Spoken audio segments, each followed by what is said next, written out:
और अभिनंदन। सभी पत्रकार बंधुओं का स्वागत है। नमस्कार, गुड आफ्टरनून। जैसा कि आज ये जो कार्यक्रम रखा गया है, प्रेस कॉन्फ्रेंस, सर्वप्रथम हर एक कार्यक्रम, शुभ कार्यक्रम के लिए प्रार्थना की जाती है। यहाँ पर भी मैं प्रथम श्री गणेश विनायक जी की प्रार्थना और माँ सरस्वती की फील्ड से जुड़े हुए हैं तमाम सामने बैठे हुए लोग, प्रार्थना से शुरुआत करूंगा, फिर इस बारे में बताऊंगा ज्यादा। हाथ जोड़कर सभी प्रार्थना करें।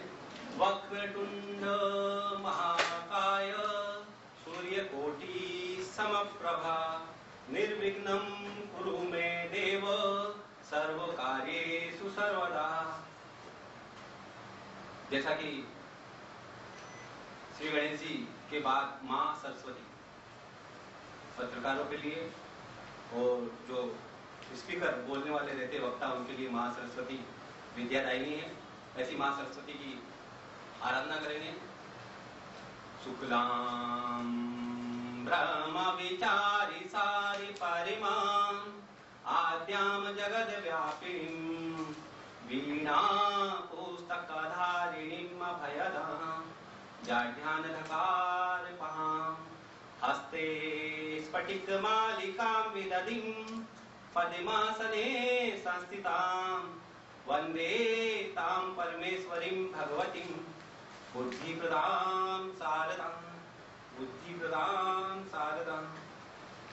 श्री गणेश जी और माँ सरस्वती की नाम से उच्चारण के साथ में शुरुआत कर रहे हैं। Affordable housing welfare organisation of India एक नॉन गवर्नमेंट संस्था है जो तमाम मुंबई से शुरुआत कर रहे हैं इस हाउसिंग के लिए, मिडिल क्लास मध्यम वर्गीय लोगों के लिए घर उपलब्ध कराने का एक सशक्त माध्यम है। घर अहम जरूरत होती है मुंबई शहर में तमाम आम लोगों की, खास लोगों की। वो एक सशक्त माध्यम है जिसमें पहल की है CA Ramesh Prabhu, Maharashtra society welfare association के चेयरमैन और affordable housing welfare organisation of India के चेयरमैन। मेरा परिचय सुनील शर्मा, मैं जर्नलिस्ट ही हूँ बेसिकली और यहाँ पर स्पोक पर्सन हूँ। तो ये इस कॉन्सेप्ट बहुत अच्छा है, इसलिए मैं जुड़ा हूँ इस कॉन्सेप्ट से और इस बारे में बताना चाहता हूँ कि यहाँ पे अफोर्डेबल हाउसिंग किस तरह से शुरुआत होगी, कैसे लोगों को घर मिलेगा। लोगों के पास जो इतना अमाउंट होता है वो नहीं उपलब्ध हो पाता, वो भी उपलब्ध फाइनेंस जो संस्था है हमारी, उससे उपलब्ध होगा। सिर्फ इसमें 99% उपलब्ध होगा फाइनेंस और 1% आपका शेयर होगा। ऐसी ये योजना है जो घर मजबूत घर मिले और पूरा वाइट घर हो। आपका पेमेंट का जो ट्रांजेक्शन होगा वो वाइट होगा पूरा, इसमें एक रुपए का हिसाब होगा, आईटी चेक के जरिए सब पूरा वो होगा। और करजत में अभी ये शुरुआत कर रहे हैं और घर हर एक जैसे मुंबई जैसे शहर में हो, जो मुंबई महानगर रीजन है, करजत और विरार और पालघर तक जहाँ तक रीजन गया है तो वहाँ तक ये योजना आगे बढ़ेगी। अभी फिलहाल करजत तक है। मुंबई उपनगर में तो घर लेना आम आदमी को जिन सिद्ध करने के समान होता है, आप सब लोगों को पता होगा। इसलिए पहले रीजन से शुरू कर रहे हैं, करजत से, विरार से, पालघर से, फिर उसके बाद मुंबई में भी जगह उपलब्ध होगी तो किया जाएगा। इसकी अधिक जानकारी और तमाम इसमें कैसे होगा, टेक्निकली सब इश्यूज और तमाम जो जानकारी के लिए अफोर्डेबल हाउसिंग के बारे में मैं अधिक प्रस्तुत करूंगा और पेश करने जा रहा हूं श्री रमेश प्रभु जी को, सीए रमेश प्रभु जी को। वो इस बारे में अधिक जानकारी देंगे। तालियों से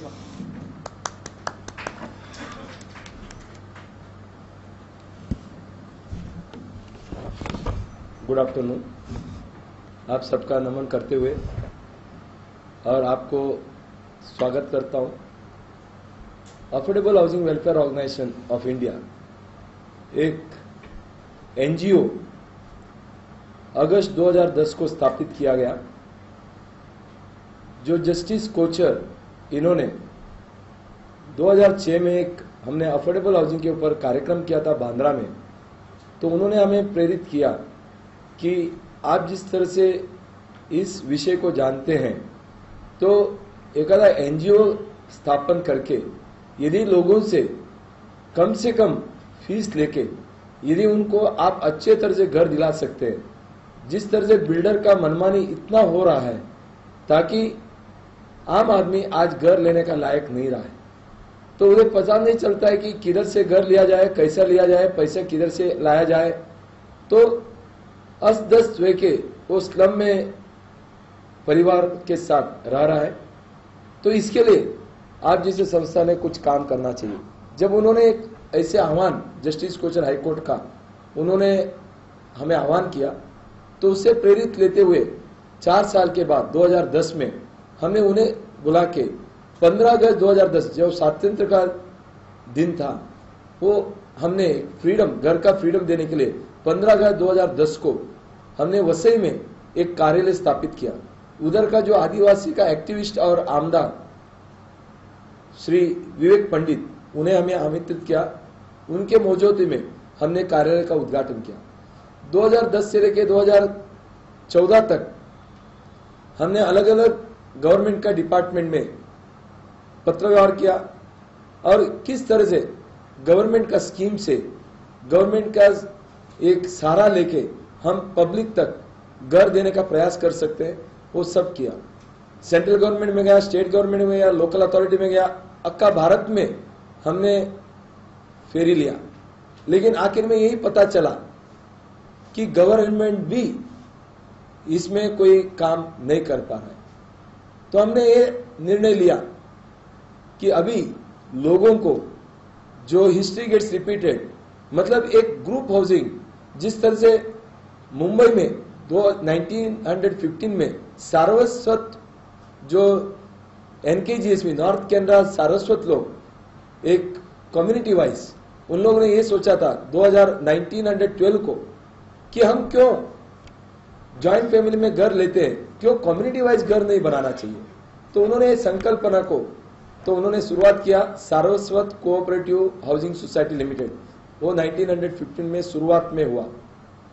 उसके बाद बहुत सारा कॉलोनी हुआ, बहुत सारा कम्युनिटी वाइज किया और लगभग 10 से 12 हजार कोऑपरेटिव हाउसिंग सोसाइटी अन्य क्षेत्र से 1915 से लेके 1980 तक चला। उसमें लगभग 50-60 संस्था मैंने खुद प्रमोट किया, जो इंडियन एयरलाइंस एम्प्लॉयज है, नाबार्ड का एम्प्लॉयज है, रिजर्व बैंक का एम्प्लॉयज है, बैंक ऑफ इंडिया एम्प्लॉयज है, पोस्ट ऑफिस एम्प्लॉयज है, अलग अलग एम्प्लॉयज, LNT का एम्प्लॉयज है। इनका ग्रुप हाउसिंग हम करते थे। उन्हें 80% उनका एम्प्लॉयर कर्जा देते थे, 20% वो हमारा PF से पैसा निकालते थे, जिससे 100% का कर्जा लेके अपना मकान एक कोऑपरेटिव का प्रिंसिपल से करते थे।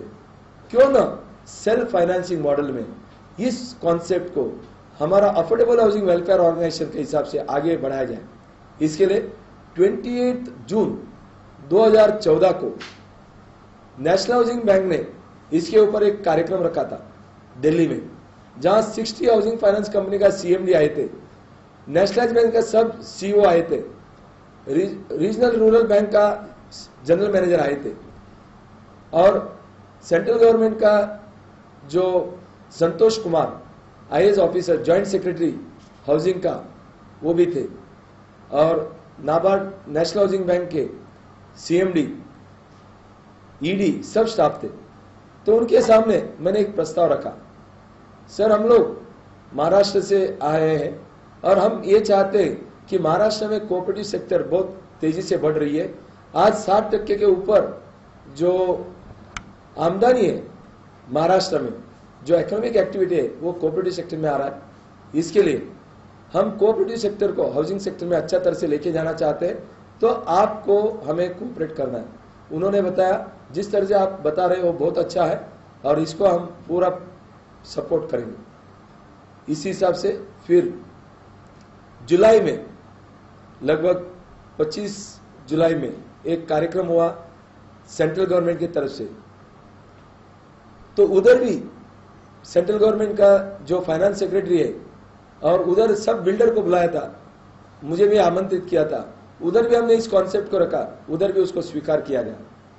तो हमने सोचा सेल्फ फाइनेंशिंग मॉडल में, मतलब खुद के पैसे से जिस तरह से एक एम्प्लॉयज अपना पीएफ का पैसा 20% निकाल लेता है, 80% एम्प्लॉयर उनको कर्जा देता है या बैंक से कर्जा मिलता है, क्यों ना उस कॉन्सेप्ट को अमल में लाया जाए। उसके लिए हमने 3 महत्वपूर्ण संस्था का अभ्यास किया। एक संस्था हमने अभी आज भी कार्यरत है, वो है आर्मी वेलफेयर हाउसिंग ऑर्गेनाइजेशन। मतलब आर्मी का जितने लोग हैं, विडोज है या उनका जितने भी कर्मचारी है, उनका घर के लिए वो कार्यरत है। वो कैसे कार्यरत रहते हैं, तो वो अपना आर्मी वाले को गवर्नमेंट की तरफ से कंसेशन जगह लिया जाता है और उन्हें घर बना के देते हैं। उसी तरह से नेवी हाउसिंग वेलफेयर ऑर्गेनाइजेशन है, फिर सेंट्रल गवर्नमेंट एम्प्लॉयज ऑर्गेनाइजेशन है। तो हमने उसी हिसाब से गए 2 साल में 2 संस्था हमने स्थापन किया। एक भारतीय रक्षा का अधिकारी, उनको कलेक्टर ने जगह दिया डिफेंस वाले के लिए वीरा देसाई में और वर्सोवा में, उनका सोसाइटी बनाया हमने, उन्हें हमने गाइडेंस दिया और आज उधर आर्किटेक्ट बिल्डर अपॉइंट होके बिल्डिंग खड़ी है। उसी तरह से अथर्वा कोऑपरेटिव सोसाइटी जो स्टेट गवर्नमेंट का एम्प्लॉयज है, उन्होंने को भी 13 प्लॉट 13 अलग अलग सोसाइटी को स्टेट गवर्नमेंट में दिया वीरा देसाई में। उनका भी हमने उन्हें किस तरह से आर्किटेक्ट अपॉइंट करके प्लान करना है वो समझाया। तो ये विचारधारा गए 2 साल से हम कर रहे हैं। तो हमने सोचा इस विचारधारा को आगे क्यों नहीं बढ़ाएंगे। विलेपाला में 2 सोसाइटी हमने सेल्फ रिडेवलपमेंट में करने का पूरा कोशिश किया, वो भी कामयाब हुआ। ये कामयाब होने के बाद हमें लगा कि नहीं, अभी पीएम नरेंद्र मोदी ने जन धन योजना लाया है। पीएम नरेंद्र मोदी लोगों को हर लोगों को धन देना चाहते हैं, बैंकिंग अकाउंट देना चाहते हैं, इंप्रूव फाइनेंशियल करना चाहते हैं। तो हम क्यों ना जन घर योजना किया जाए। तो इसके लिए अफोर्डेबल हाउसिंग वेलफेयर ऑर्गेनाइजेशन मतलब आओ जन घर योजना स्थापन करते हैं। इस स्लोगन से हमने एक गृह क्रांति शुरू किया। एक गृह क्रांति कॉन्सेप्ट हम यही बता रहे, राइट टू हाउसिंग। गृह क्रांति का मतलब है एक क्रांति हो सकता है, क्रांति लोगों से होता है। डॉक्टर अंबेडकर ने आपको हमें एक संविधान दिया है, we the people of India. यदि लोग चाहते हैं कुछ भी हो सकता है, यदि लोग नहीं चाहते कुछ नहीं होगा। इसके लिए यदि घर चाहिए, लोगों को चाहिए, तो ये लोगों का सहयोग से ही होगा। इसके लिए हमने जन घर योजना शुरू किया। और दूसरा स्लोगन हमने दिया, आओ अफोर्डेबल हाउसिंग वेलफेयर ऑर्गेनाइजेशन, आओ घर का अधिकार लो। मतलब आप हमारे मेंबर बनो और आप जैसा मेंबर बनेंगे आपको घर का अधिकार दिया जाएगा। Right to housing Supreme Court ने भी बताया, हाई कोर्ट ने भी बताया कि right to housing is a fundamental right. क्यों? क्योंकि आदमी को रहने का right to live is a fundamental right. यदि right to live is a constitutionally guaranteed right under article 21 of the constitution, संविधान में कलम 21 की तरफ से आपको रहने का अधिकार दिया है, फंडामेंटल राइट है। इसके लिए आपको आश्चर्य होगा, स्लम में जितने भी स्लम बनता है उसको तोड़ा नहीं जाता है, उसको रेगुलराइज करने के लिए गवर्नमेंट को बताया जाता है। क्योंकि सुप्रीम कोर्ट ने एक निर्णय दिया 1986 में, यह बताते हुए जब आप नागरिक को घर नहीं दे सकते हो, वही स्टेट को नागरिक का लीगल हो इलीगल हो घर तोड़ने का अधिकार आपको नहीं है। ये तो इंटरनेशनली ह्यूमन राइट्स में बताया गया, जिस राज्य को, जिस स्टेट को, जिस नागरिक को फंडामेंटल राइट मतलब घर में रहने का सुरक्षा करना, ये शासन का काम है। यदि शासन उसमें फेल होता है तो शासन को यह अधिकार किसी ने नहीं दिया, तो उनको घर दस्त करना और घर को बाहर निकालना। इसके लिए जहां जहां स्लम होता है, गवर्नमेंट के जगह में हो, नागरिक का प्राइवेट लैंड में हो, कोई तोड़ने का हिम्मत नहीं करते। जिस दिन तोड़ने का हिम्मत करते हैं तो उनको तकलीफ होता है। उसी तरह से गए 15 दिन पहले हाईकोर्ट, मुंबई हाईकोर्ट ने निर्णय दिया, स्लम को पानी नहीं दे रहे थे, स्लम वाले को इलेक्ट्रिसिटी नहीं दे रहे थे, तो हाईकोर्ट ने बताया कि उन्हें रहने का अधिकार है, उनको मूलभूत अधिकार पानी बिजली देना चाहिए। तो उन्हें डायरेक्शन दिया बीएमसी को पानी देने के लिए। मेरा यह कहना है कि fundamental right, right to housing, आज शासन कोई भी हिसाब से नहीं कर पाए। आपको आश्चर्य होगा, एक 3-4 दिन पहले सुप्रीम कोर्ट ने कैंपा कोलो को रेगुलराइज करने का ऑर्डर दिया, क्योंकि ये स्वागत करता हूं मैं, ये निर्णय को मैं स्वागत करता हूं। जब तोड़ रहे थे तब मैंने हर मीडिया में, हर न्यूज चैनल में ये बताया कि सुप्रीम कोर्ट का जो निर्णय है उस टाइम का, शायद अलग पनिशमेंट वो बिल्डर को और बीएमसी को देना चाहते थे, लेकिन आम आदमी जिसका पैसा उधर लगा है उसको टारगेट किया जा रहा है। तो इसके लिए उसके रिवाइव होना चाहिए, रिवीजन होना चाहिए। तो मुझे लगता है रिवीजन पिटीशन हुआ, आज सुप्रीम कोर्ट ने निर्णय दिया उसको रेगुलराइज किया जाए। मुझे ऐसा लगता है राइट टू हाउसिंग ये बहुत महत्वपूर्ण है।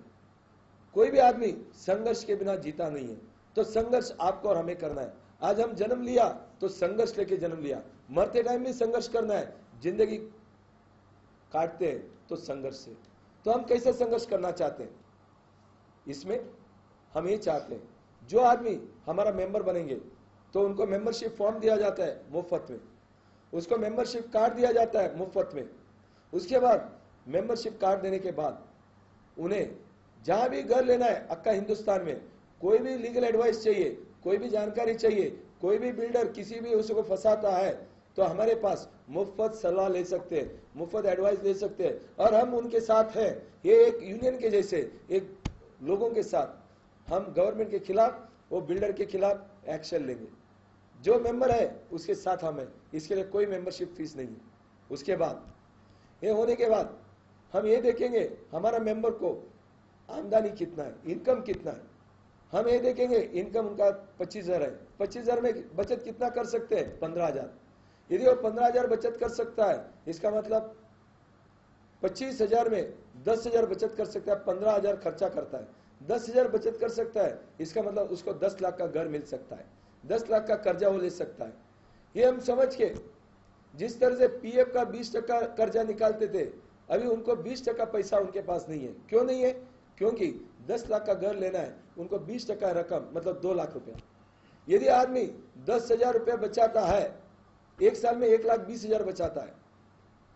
जब 10 लाख का घर लेना है 1,20,000 बचता है, और 1 लाख लगभग 10% stamp duty, registration, service tax देना है, मतलब उनको 3 लाख का जरूरी है, जबकि उनका बचत हुआ है 1,20,000।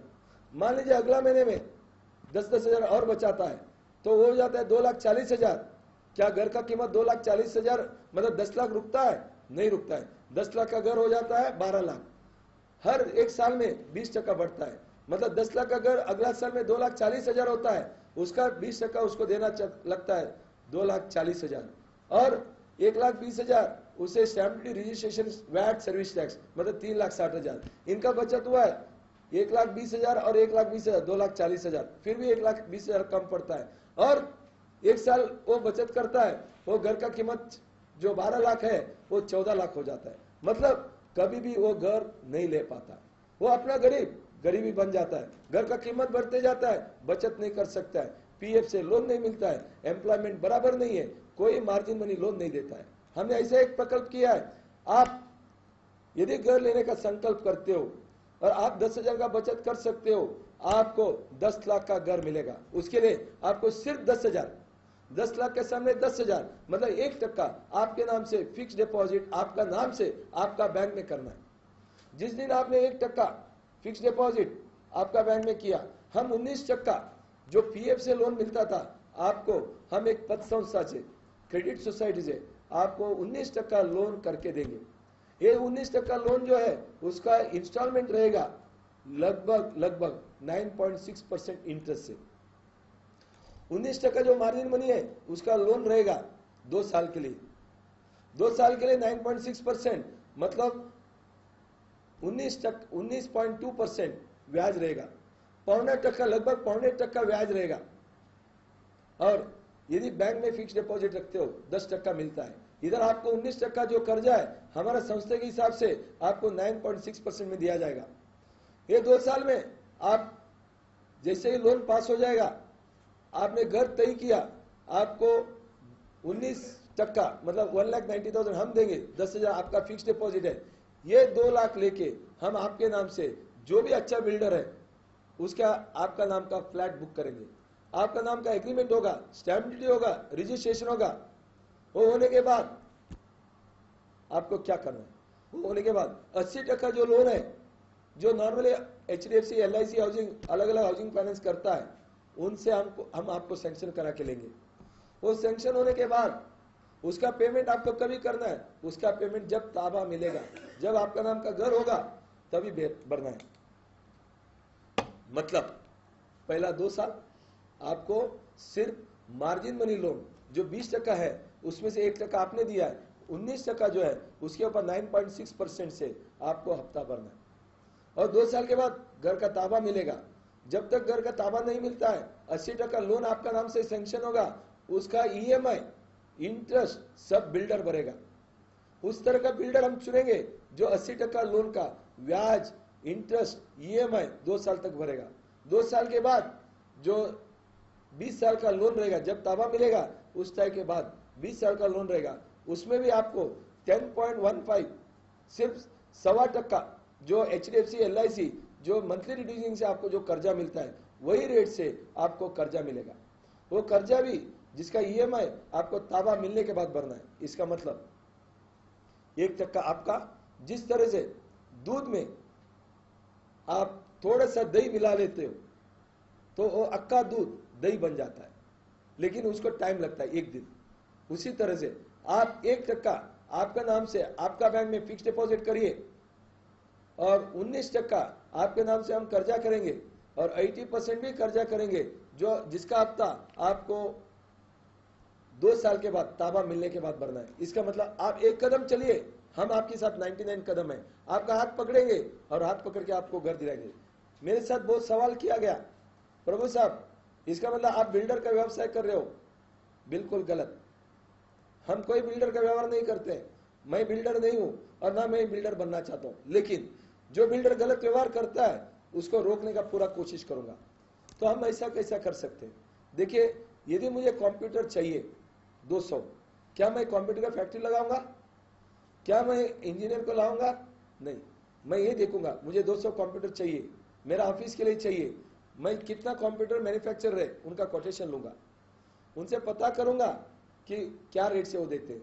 उसी तरह से जैसा मुझे पता चला 10 लाख का 100 आदमी है, तो मेरे पास 100 आदमी का एक ग्रुप बनाता हूं।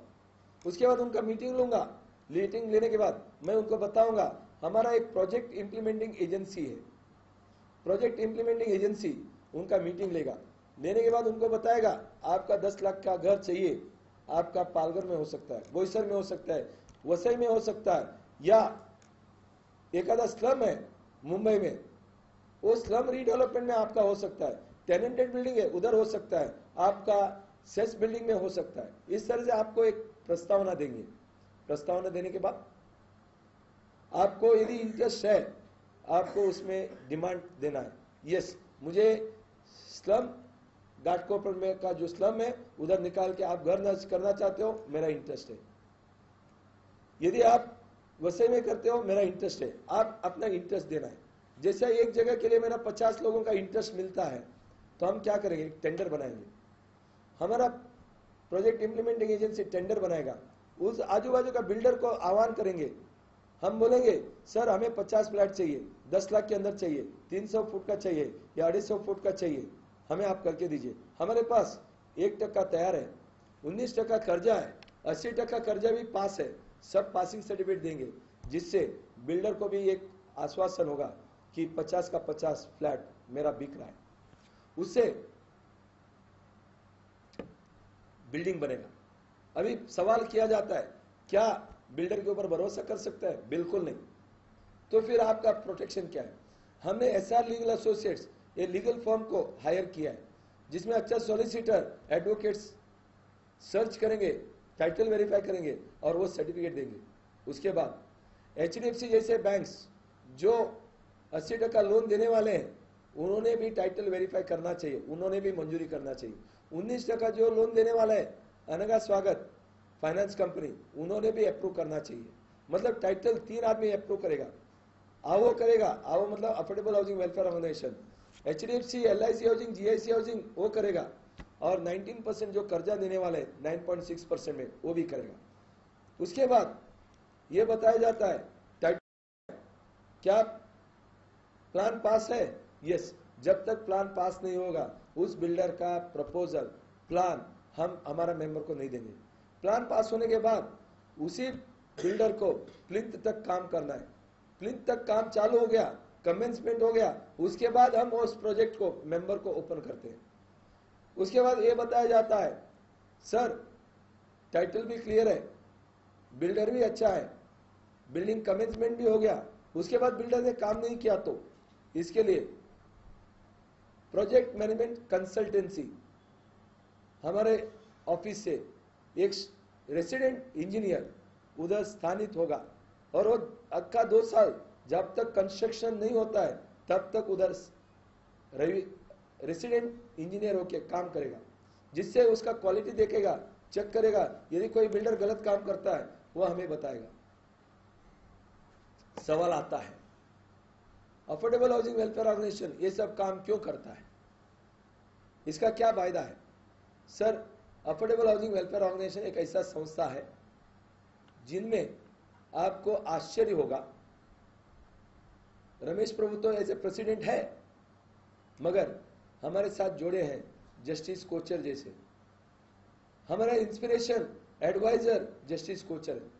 उसके बाद आपको आश्चर्य होगा इसमें इतने retired government officers, IAS officers जोड़े हैं, सीए जोड़े हैं, कंपनी सेक्रेटरी जोड़े हैं, प्रोफेशनल लोग जोड़े हैं।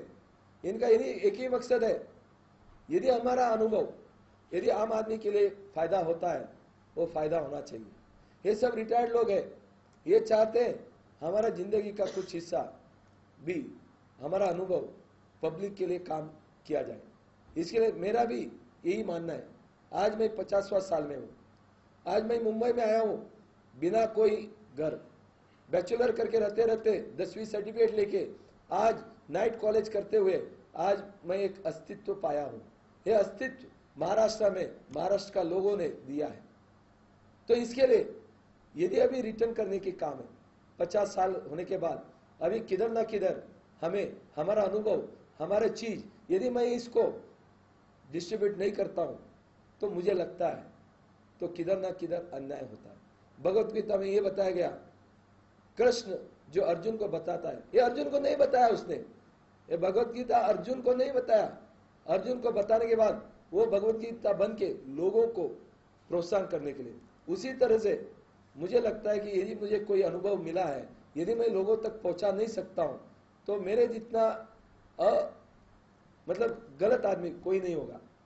इसके लिए हम पैशन हमारा एक लोगों तक सेवा देना है। दूसरा, लेकिन क्या कर्मचारी जैसे स्पोक्समैन है जो हमारे साथ जुड़े हैं, क्या उन्हें बच्चा नहीं है, पेट पालना नहीं है?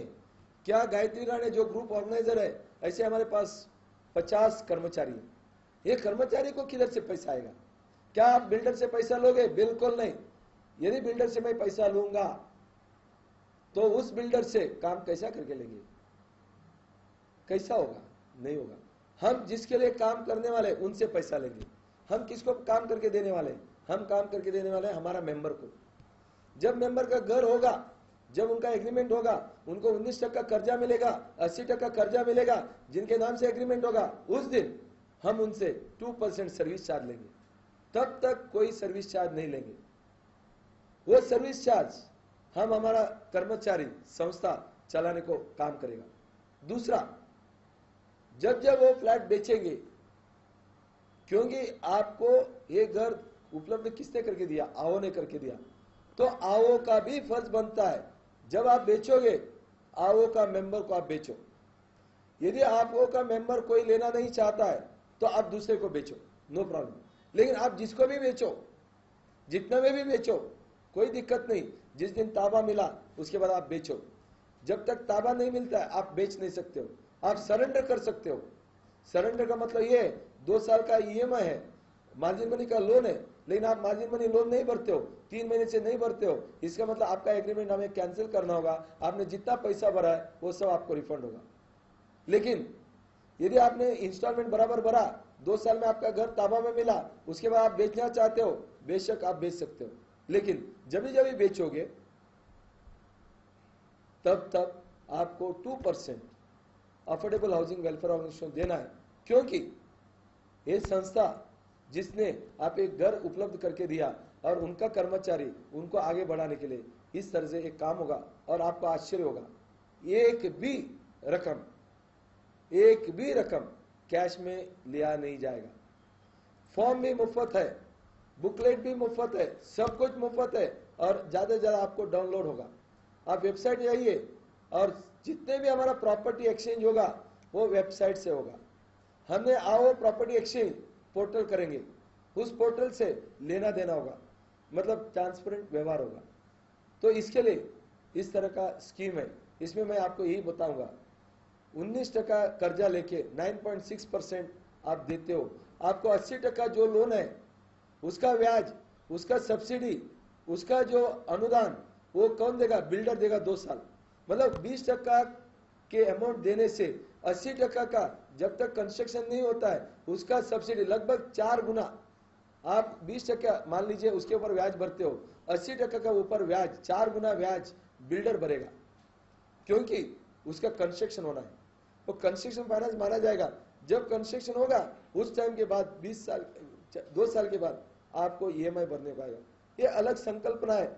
यदि उसके ऊपर हमने पहला प्रोजेक्ट, क्योंकि मैं देवेंद्र फडणवीस को मिला, उन्होंने अभी कल मुझे अपॉइंटमेंट दिया, मैं एकनाथ खड़से साहब को मिला, मैं प्रकाश मेहता हाउसिंग मिनिस्टर को मिला, सुभाष देसाई साहब को मिला, उद्धव जी को मिला, मैं हर व्यक्ति को मिला सेंट्रल में, स्टेट में, चंद्रकांत दादा पाटिल कोऑपरेटिव मिनिस्टर को मिला। मैंने इस स्कीम को समझा दिया और हर लोगों ने यही बताया आप पायलट प्रोजेक्ट करके दिखाइए। तो इसके लिए हमने वसंत पंचमी के दिन 24 जनवरी 2015 गए 2 हफ्ते पहले या 1 हफ्ते पहले 24, 25, 26, क्योंकि वसंत पंचमी के दिन और गणतंत्र के दिन, ये तीनों दिन में हमने साइट में इस प्रोजेक्ट को लॉन्च किया। करजत में ये प्रोजेक्ट लॉन्च हुआ है, स्टेशन के बाहर है, उधर बस डिपो है और उधर 610 का स्क्वायर फुट का घर है, 655 का है, 700 का है। और लोग पूछते हैं उसका कारपेट एरिया क्या है। जो भी आपका एरिया जो रेट के लिए फिक्स किया उसमें आप 30% लेस करिए, आपको कारपेट एरिया मिलेगा। हालांकि आपको मालूम है अलग अलग जगह में कारपेट एरिया 40-50% कट होता है, इधर सिर्फ 30% आपका कट होगा। और उसके बाद आपको पोजीशन मिलेगा। प्लिंथ काम चालू हुआ है, हमने 24 जनवरी को उद्घाटन किया। 610 फुट का घर आपको 2 साल के बाद 25 लाख का होता है, लेकिन आपको अभी 25% डिस्काउंट के साथ 18,11,700 में आपको दिया जाएगा। 18,11,700, 18,11,700 का घर के लिए आपको कितना पैसा देना है? सिर्फ 18,1117, सिर्फ 18,117 आपको देना है। 3,44,222, 19% आपको 9.6% से कर्जा दिया जाएगा। जब 3,44,222 कर्जे के रूप से दिया जाएगा, उसका ईएमआई कितना आता है? उसका ईएमआई आता है 17,096 रुपीज। ये 17,096 आपको 2 साल देना है। 2 साल के बाद आपको जो घर होगा उसका ईएमआई जो लगभग 14 लाख का है, 14 लाख बचता है। 18 लाख में लगभग 20% आपने दिया तो 14 लाख रहता है। 14 लाख के ऊपर आपको अगेन 10% ब्याज आएगा और ईएमआई आएगा लगभग 14,500। पहला 18,000, फिर 17,096, उसके बाद 2 साल के बाद 14,500। इस तरह का जब साल बिगड़ते जाता है, जब ताबा मिलता है, आपका ईएमआई और कम होता है। इस तरह का 18 लाख का घर आप डे 1 में कर सकते हो। इससे क्या होगा? 1% आप भरने से जो 18 लाख का घर है वो अगला महीने में 1% बढ़ने वाला है, वो रुक जाता है। 12% ग्रोथ होने वाला है, 18% ग्रोथ होने वाला है, रुक जाता है। आपका मनपसंद घर आपका हो सकता है। इस तरह का एक भूमिका हमने करजत में चालू किया। आपको सुन के आश्चर्य होगा और चिकित भी होंगे, अभी तक 10 के ऊपर लोगों ने एग्रीमेंट बनाने के लिए 1% का फिक्स डिपॉजिट कर दिया।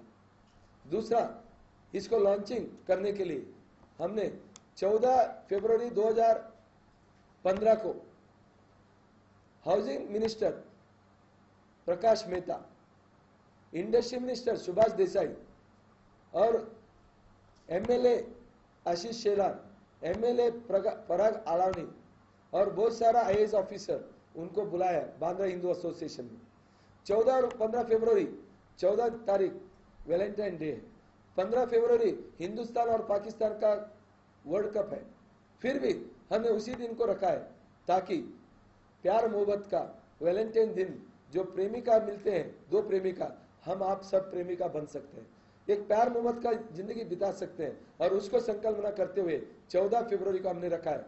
और जितने लोगों ने फ्लैट बुक किया करजत का, उन्होंने 1-1 टका देके किया है, उनको 99% कर्जा देके उनका नाम से एग्रीमेंट करके उनका एग्रीमेंट प्रकाश मेहता के हस्ते, ऑनररी मिनिस्टर के हस्ते हम उस फ्लैट धारक को देना चाहते हैं। इस तरह का अलग भूमिका, अलग गृह क्रांति लाना चाहते हैं। उसमें हम मीडिया को पहला प्रावधान देते हैं। इसके लिए हमने पहला प्रेजेंटेशन किया सामना में 2 दिन पहले हमने जाके प्रेजेंटेशन दिया, 25 कर्मचारी को प्रेजेंटेशन दिया। अभी लोकमत में हमने प्रेजेंटेशन देने का वादा किया है। और हमें पता है पत्रकार बंधु यदि सही ढंग से इसको तपास सकते हैं, ये सही ढंग से इसको देख सकते हैं और सवाल कर सकते हैं। यदि हम कोई गलत काम करते हैं उधर आप रोक सकते हैं। इसके लिए हम मीडिया वाले को पहला प्रेफरेंस देते हैं। दूसरा प्रेफरेंस हम दे रहे हैं पुलिस को। मैं director general of police retired Subhash Awate साहब को मिला, उनसे अनुरोध किया कि 60,000 पुलिस मुंबई में पुलिस नोटिस बनता है, हर पुलिस कार्यालय में हम जाके इस कार्यक्रम को प्रस्तुत करना चाहते हैं। इसके लिए प्रस्तुत करना चाहते हैं ताकि यदि पुलिस को, सीआईडी को, सीबीआई को यदि कोई लगता है हम गलत काम कर रहे हैं तो उस तरह से वो मार्गदर्शन करना चाहिए। तो इसके लिए हम हर मिनिस्टर, हर गवर्नमेंट कार्यालय, हर बीएमसी जहां प्लान पास होता है उधर पहला जाते हैं। ये अलग भूमिका से हम काम करना चाहते हैं, आपका सहयोग चाहिए। यदि आपको कोई सवाल है इस स्कीम को लेके, आप सवाल पूछिए, हम सवाल का जवाब देना चाहते हैं। और आपका मनपसंद घर क्रांति करके दिखाना चाहते हैं। अभी तक व्हाइट रेवोल्यूशन आया, दूध का रेवोल्यूशन हुआ, कोरियन जी ने किया, लाल बहादुर शास्त्री ने जय जवान जय किसान बताया, ग्रीन रेवोल्यूशन लाया। क्या भगवान ने और इस महाराष्ट्र शहर ने यदि मुझे काबिलियत बनाया, आज 40 किताब मैंने लिखा, इंटरनेशनली मुझे बुलाया जाता है हाउसिंग सेक्टर में बात करने के लिए। क्या हमारा लोगों के लिए, क्या हम, मेरा अनुभव 40 जो भी 25 साल का मेरा अनुभव है हाउसिंग सोसाइटी को लेकर, क्या मैं उनको घर नहीं बना सकता हूं? क्या हम ग्रुप हाउसिंग नहीं कर सकते हैं? इस संकल्पना से, भगवान से प्रेरणा लेते हुए, आप जैसे लोगों से सहयोग लेते हुए गृह क्रांति हमने शुरू किया। तो ये 14 फरवरी को हाउसिंग मिनिस्टर प्रकाश मेहता के हस्ते उद्घाटन होगा। कल मैं सीएम को मिलने जा रहा हूं, उनको आमंत्रित करने के लिए। यदि वो आते हैं तो बहुत अच्छा है। तो सभापति महोदय शिवाजी देशमुख जी को भी मैंने मिला और उन्हें भी मैंने आमंत्रित किया। तो इनका कंफर्मेशन नहीं हुआ, लेकिन हाउसिंग मिनिस्टर का कंफर्मेशन हुआ है, सुभाष देसाई इंडस्ट्री मिनिस्टर का कंफर्मेशन हुआ है, आशीष शेलार मुंबई प्रेसिडेंट का कंफर्म हुआ है, पराग आलावनी एमएलए का कंफर्म हुआ है, और संजय पांडे जो बिल्डर के खिलाफ बहुत अच्छा काम कर रहे हैं, वो है मेजरमेंट को लेकर, special inspector of general police और मेट्रोलॉजी डिपार्टमेंट का कंट्रोलर, वो भी आ रहे हैं कार्यक्रम में, तो उन्हें भी बुलाया है। तो ऐसे अलग अलग आईएएस ऑफिसर आ रहे हैं, हाउसिंग सेक्रेटरी एसआरए का असीम गुप्ता, ऐसे अलग अलग लोगों को हमने बुलाया है। और मैं आपसे विनती करूंगा इस कार्यक्रम में आप भी आइए। 14 फरवरी को जो कार्यक्रम है बांद्रा हिंदू एसोसिएशन बांद्रा स्टेशन के बाहर है, नीचे ग्राउंड फ्लोर में हमने मेंबरशिप ड्राइव, फिर जो बिल्डर हमारे अफोर्डेबल घर 1% लेके 99% से कर्जा देता है, Anaga Swagat, Meswa metropolitan cooperative credit society, Karnataka cooperative credit society, अलग अलग क्रेडिट सोसाइटी जो 19% मार्जिन मनी का लोन दे रहा है, जैसा एम्प्लॉय को पीएफ से लोन मिलता था, इधर बिना सिक्योरिटी का बिना कोई गारंटर का आपको 19% लोन दिया जाएगा, क्योंकि आप घर ले रहे हो। उसी तरह से 80% का लोन देने वाले Punjab national bank, PNB housing, HDFC और एलआईसी हाउसिंग, ऐसे लोगों का स्टॉल, स्वागत हाउसिंग फाइनेंस कंपनी का स्टॉल उधर लगा रहेगा। बहुत सारा बिल्डर जो अफोर्डेबल हाउसिंग को दिया है उनका भी स्टॉल रहेगा। इस तरह से एक पारदर्शिता होगा, लाइव टेलीकास्ट होगा। और फर्स्ट फ्लोर में हमने एक बड़ा कॉन्फ्रेंस रखा है 2 दिन का, जिधर अलग अलग अधिकारी लोग आएंगे, बीएमसी का कमिश्नर, एसआरए का सीईओ, फिर हाउसिंग का सेक्रेटरी, सब कुछ आएंगे, माडा का अधिकारी, सब आके अफोर्डेबल हाउसिंग कैसा होगा। नेशनल हाउसिंग बैंक का एग्जीक्यूटिव को बुलाया, सेंट्रल गवर्नमेंट का एग्जीक्यूटिव लोगों को बुलाया, सेक्रेटरी को बुलाया, ताकि हम अफोर्डेबल घर कैसा बना पाएंगे उसके ऊपर चर्चा होगा। और चर्चा होगा, डिस्कशन होगा, डिबेट होगा, और आखिर में पब्लिक को, आम आदमी को घर कैसा दिला सकते हैं। मेरा एक आध टिप्पणी गवर्नमेंट के साथ रहेगा, वो है अफोर्डेबल हाउसिंग वेलफेयर फाउंडेशन 1% लेके 99% कर्जा देके उनको घर दिला देते हैं। लेकिन आप ऐसे सक्षम हो महाराष्ट्र गवर्नमेंट जो 12% लेकर फिर उनका सिर्फ एग्रीमेंट रजिस्टर करके देता है, तो ये अन्याय बर्दाश्त हम नहीं करेंगे। ये मुझे उस अफोर्डेबल हाउसिंग का कॉन्फ्रेंस में मिनिस्टर लोग को बुला के बताना। आप बोलेंगे 12% क्या है? 12% ये है, वो लेते 5% stamp duty, 1% registration, 1% legal fees 7%, उसके बाद एलबीटी 1% 8, उसके बाद सर्विस टैक्स 3% 11, और एमवेट 12। 12% आप लेके आम आदमी को एफोर्डेबल की बात कर रहे हो, और घर एग्रीमेंट रजिस्ट्रेशन करने के लिए आपको 12% चाहिए। हम आपको 1% में घर दिलाते हैं। ये संकल्पना से, ये चीज से हम गृह क्रांति लाके दिखाना चाहते हैं। तो आप अभी तक मुझे सुने, मैं कोई पॉलिटिशियन नहीं हूं, मैं एक्टिविस्ट हूं। आजाद मैदान में मैं गवर्नमेंट के खिलाफ गया हूं, मैं बहुत सारा कार्यक्रम गवर्नमेंट के खिलाफ करता हूं, मगर अच्छा काम के लिए एक्टिविज्म के साथ मैं एक्शन भी जानता हूं। क्योंकि स्वागत हाउसिंग फाइनेंस कंपनी आज 18 साल से हम कर रहे थे, उसमें सिर्फ गरीब को घर के लिए लोन दिया जाता है। कोई किधर घर के लिए लोन नहीं देते, हम उनको देते 150-200 फुट का घर, चौल लेता है, झोपड़ा लेता है, उसको कोई कर्जा नहीं देते, हम कर्जा देते।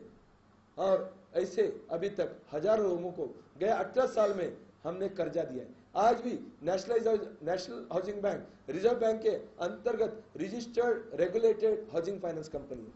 इसमें डायरेक्टर कौन है? Director retired from BMC doctor S Vishwanath PhD. Chairman है आरवी हरनाल, जो आज रिजर्व बैंक और नाबार्ड का एडवाइजर है। Royal institute of chartered surveyor, जो यूके बेस्ड इंटरनेशनल कंपनी है, उसका काउंसिल मेंबर है, for the first time Bharat से रिप्रेजेंट कर रहे हैं। रिजर्व बैंक में 35 साल काम किया हुआ व्यक्ति हमारा चेयरमैन है, और ऐसे अच्छा डायरेक्टर है। तो ऐसे एक संकल्पना जो काम किया है, और उस काम को अच्छे तरह से एक लेके जाने के लिए हम कर रहे हैं। मेरे साथ है गायत्री राणे, जो गए 10 साल बिल्डर के साथ काम किया है, घर बहुत लोगों को दिलाया है, अफोर्डेबल घर दिलाया है। लेकिन अभी वो हमारे संस्था से जोड़ा है गए 2 महीने से, और she is called group organiser. Group बनाते जाते हैं, जिधर जिधर जाती है तो लोगों को इकट्ठा करके 25-50 आदमी का ग्रुप बनाता है, ताकि यूनिटी हैज गॉट स्ट्रेंथ। तो यूनिटी से हम बिल्डर के साथ जाके तो किस तरह से हमारा मनपसंद घर कर सकते हैं। वैसे ये साहब गए 20 साल से मीडिया से जुड़े हैं, तो ये मीडिया से जोड़ने के बाद उन्होंने मेरा काम गए 2 साल से देखा, अफोर्डेबल हाउसिंग में बहुत अच्छा कर रहा हूं, तो उन्होंने फुल टाइम हमें दिया है। तो मैं उनका भी स्वागत करता हूं, जो है सुनील शर्मा। अभी तक मेट्रो न्यूज, अलग अलग न्यूज में, और खुद का न्यूज चैनल भी चलाते, न्यूज एजेंसी चलाते हैं, एमएनएस मीडिया न्यूज नेटवर्क। तो मैं उनको भी स्वागत करता हूं, और आप सबका सवाल का इंतजार कर रहा हूं। Thank you very much. Yes sir, आप सवाल करना चाहोगे? यह सवाल का जवाब मिल गया? प्रेस वाले बहुत सवाल करते हैं।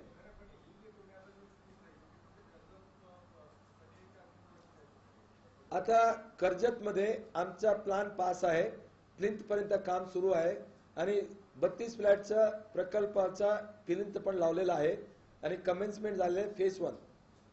आता विरारमध्ये 2 एकरचा जागा सिरसाट पाटाच्या तिकडे बातचीत चालू आहे.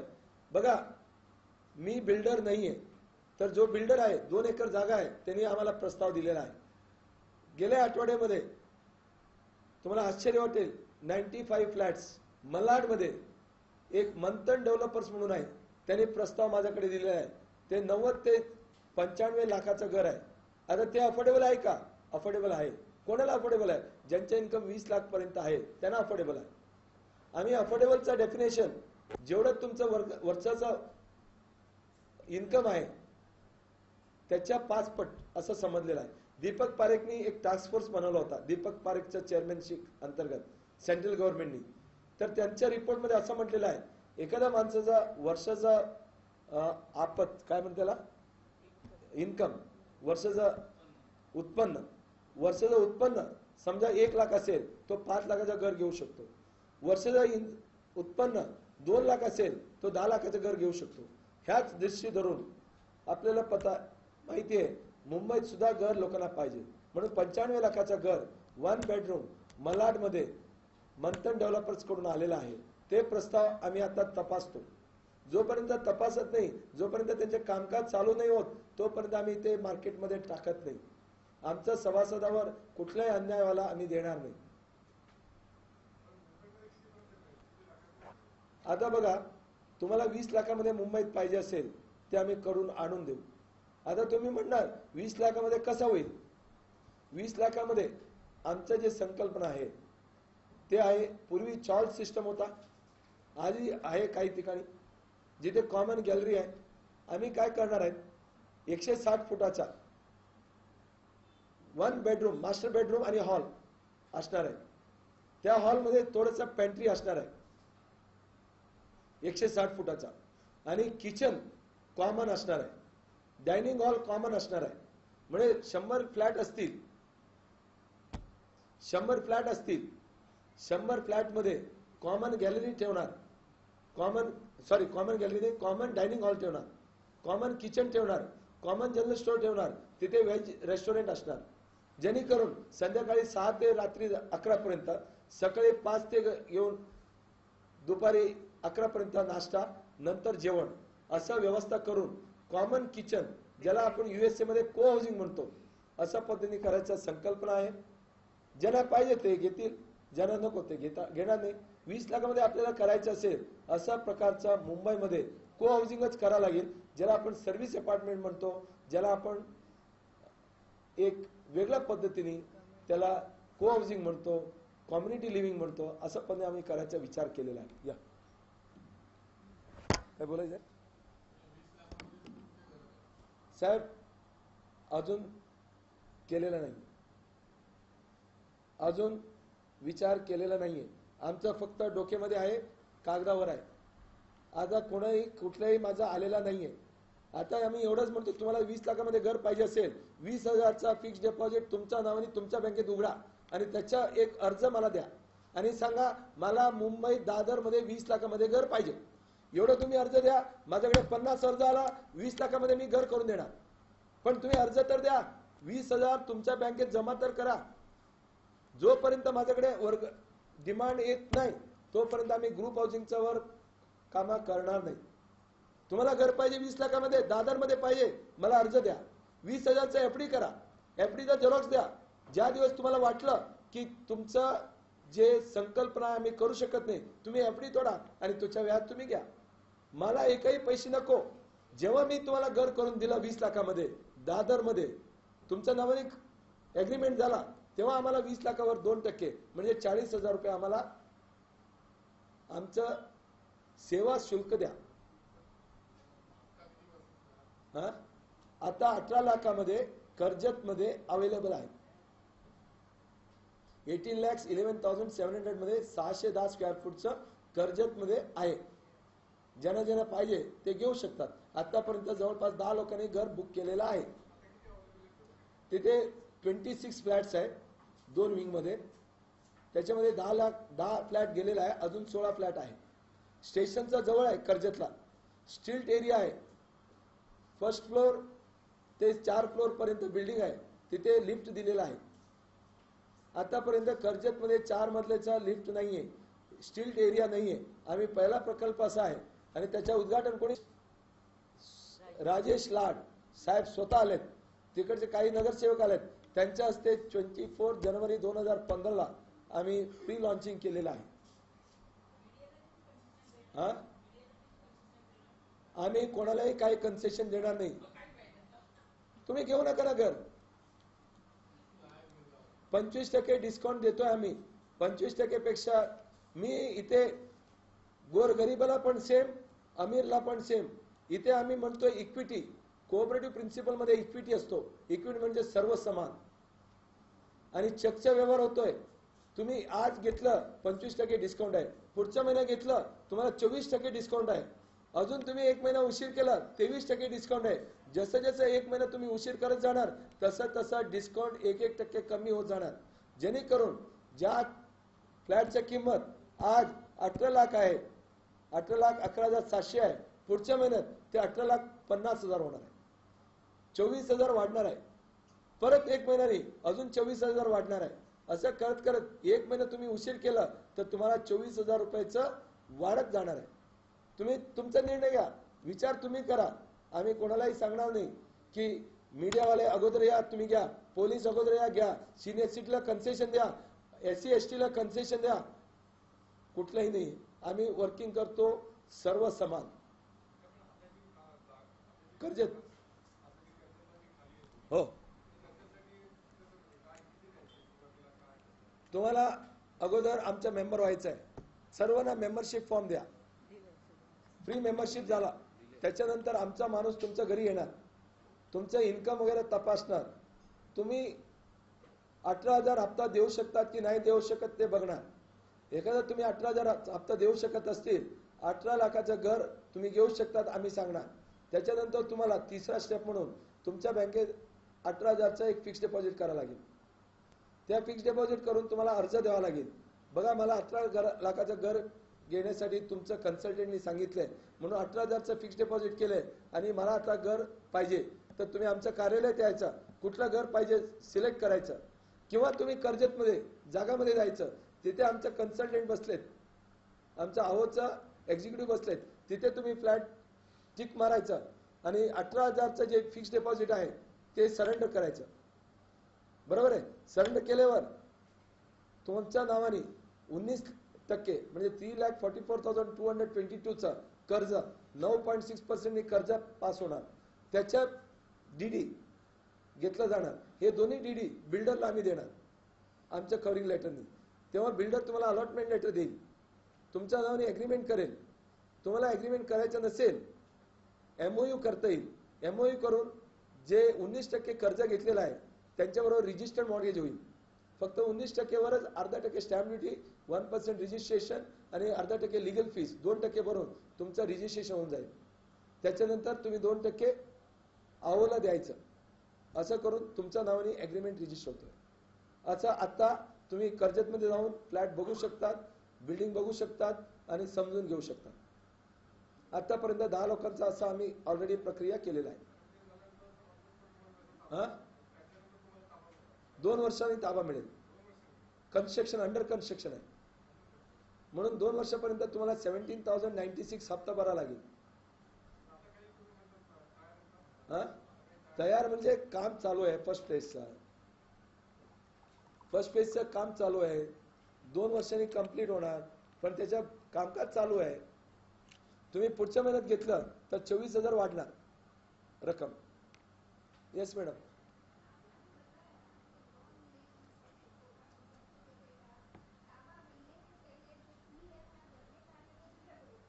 हाँ, शक्य हमने कर्या.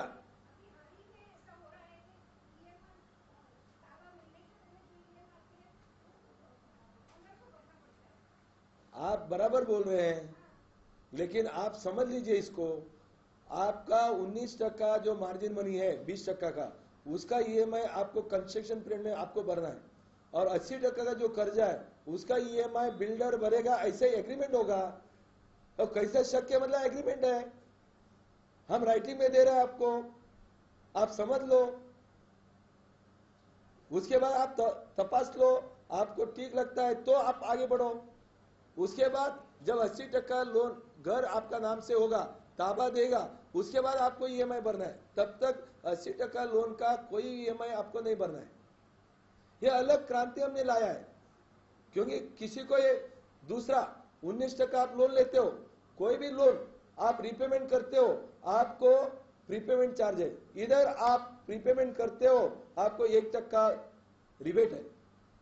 आप जितना जल्दी घर लोगे, जितना जल्दी 19% कर्जा आप पेमेंट करोगे, तो प्रीपेमेंट करोगे, तो और एक हाउसिंग फाइनेंस कंपनी क्या करता है, 3%, 4% प्रीपेमेंट चार्ज लेता है। हम आपको रिबेट देंगे।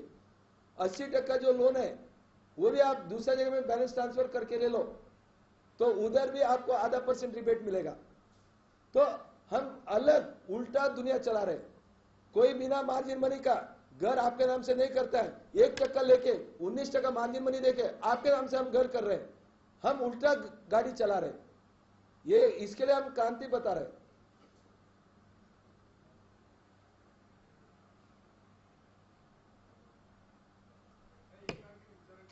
विचारा ना,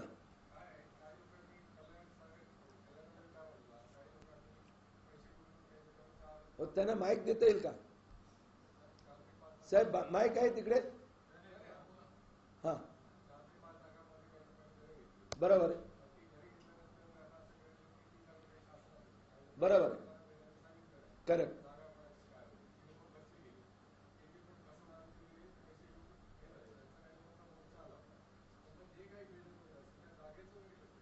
साहेब तेच मी म्हटलं, तुमचा जागा अगोदर तपासला जाणार आहे. कोण तपासणार?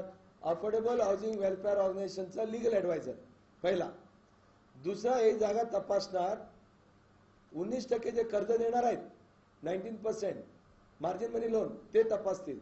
तिसरा 80% कर्ज देणार आहे HDFC LIC हाऊसिंग, ते तपासतील. हे तिन्ही तपासल्यावर त्या जागेवर BMCनी लोकल अथॉरिटीने प्लॅन पास केले का ते बघितलं जाणार. पाचवा, त्याचं कमेन्समेंट जोपर्यंत प्लिनचं काम चालू होत नाही तोपर्यंत आमच्या मेंबरला आम्ही देणार नाही. म्हणजे तुमचं लक्षात आला, हे सर्व तपासला जाणार आहे. चौथा, शेवटचा, एखाद्या वेळा तुम्हाला वाटलं तुमच्यावर अन्याय झालेला आहे, तुम्ही जेवढा पैसे दिलेला आहे त्या पैसे तुम्हाला परत केलं जाणार आहे, हे सदा रायटिंग मध्ये आम्ही देणार आहोत. तुम्ही सर्व चक्री पेमेंट करणार आहेत. तुम्ही 1% भरलं, 19% तुमच्या नावाने कर्ज केला, त्याचा एग्रीमेंट होतोय. तुम्ही हप्ता भरलेला आहे. जेव्हा तुम्हाला वाटलं 1 वर्ष झालं, तुम्हाला वाटलं माझ्यावर अन्याय झालेला आहे, चुकीचं माझ्यावर लोकांनी हे केले, तर तुम्ही आम्हाला अर्ज द्या. तुम्ही जेवढे पैसे आम्हाला दिलेला आहे पूर्ण रक्कम परत केलं जाणार. फक्त स्टॅम्प रजिस्ट्रेशन, सर्व्हिस चार्ज जे भरले ते गेलं, पण जेवढे पैसे तुम्ही भरले EMI, जेवढे पैसे तुम्ही गुंतवणूक केले 1%, हे सर्व परत दिलं जाणार. म्हणून आपल्याला लोकांना फसवायचं ह्या दृष्टीने नाही. म्हणून मी म्हटलं अगोदर पत्रकारांना आम्ही सांगतो, अगोदर पोलिसला सांगतो, जेणेकरून लोकांनी तपासून घ्यावा, समजून घ्यावा. आपल्याला चुकीचा मार्गाने करायचं असेल, पत्र व्यवहार रायटिंग मध्ये आम्ही करणार नाही. एकही कॅश व्यवहार नाहीये. आणि आम्ही सर्वांनी अंडरटेकिंग दिलंय, एक कर्मचारीने, आम्ही कुठलाही कॅश व्यवहार करणार नाही, चुकीचं काम करणार नाही. म्हणून हे सर्व वेबसाईटमध्ये आहे, हिंदी, इंग्लिश, मराठीमध्ये आहे. वेबसाईटमध्ये आहे. अजूनच पुस्तक तुम्हाला पाहिजे, इंग्लिश, हिंदी, मराठीमध्ये आहे. तुम्ही घ्या, समजून घ्या. त्याच्यानंतर तुम्ही मेंबर व्हा. मेंबर होण्यासाठी काही पैसे घेत पण नाही, फॉर्मचा पण पैसे घेत नाही.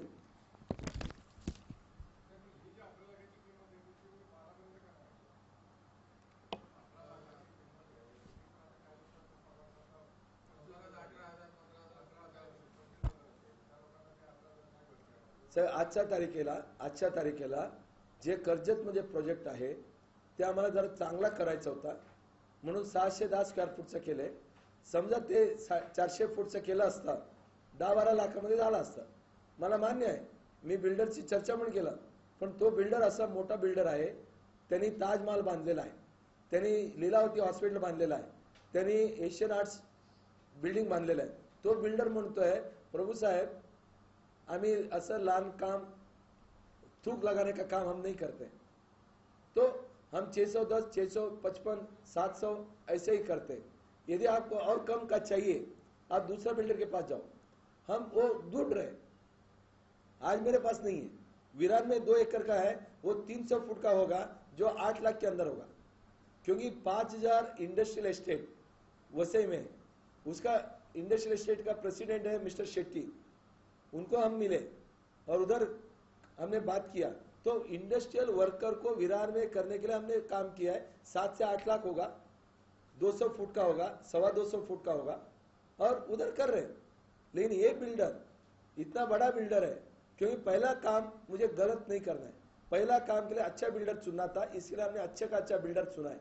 1.5 साल से काम चालू था, ऐसा नहीं कि आज का कल का। जमीन बिल्डर के नाम से, प्रॉपर्टी कार्ड बिल्डर के नाम से, बिल्डिंग प्लान पास हुआ, कंस्ट्रक्शन चालू होकर गया, 2 महीना हो गया। उसके बाद हमने 24 जनवरी 2015 को लॉन्च किया, क्योंकि जब हाउसिंग मिनिस्टर को बुला के हम उनके हाथ से उद्घाटन करते, गलत काम नहीं कर सकते। इसके लिए बुक में भी आपने देखा होगा, ये जो शुभेच्छा वगैरह है, तो ये शुभेच्छा वगैरह हाउसिंग मिनिस्टर ने ही दिया है। तो इसके लिए अभी 12 लाख में हमारा पास नहीं है, जब आएगा हम डिक्लेयर करेंगे। हमारा संकल्पना है अगला 5 साल के अंदर 1 लाख लोगों को घर देना है, साल में 20,000 घर देना है। अभी तो हम 25 फ्लैट का बात कर रहे हैं, तो 1 साल के अंदर मुझे 20 लाखों को घर देना है। अगला 5 साल में 1 लाख लोगों को घर देना है, ये हमारा भूमिका है। इसके लिए आपका सहयोग चाहिए। और कोई सवाल है तो पूछिए। इसके तहत जो घर दिए जा रहे हैं वो सभी लोगों के लिए और पूरा पारदर्शिक यह कार्य है। इसमें सभी लोगों के लिए, सभी वर्गों के लिए घर है। और जैसा प्रभु साहब ने बताया कि 99% लोन होगा और 1% वो होगा। ये पूरा पारदर्शिक है और इनका अनुभव है पिछले 25 सालों का हाउसिंग सोसाइटी से, फील्ड से, इसलिए ये अच्छा कार्य है। आप सब लोग शामिल हों, मेंबर बने इसमें और सहयोग करें। धन्यवाद।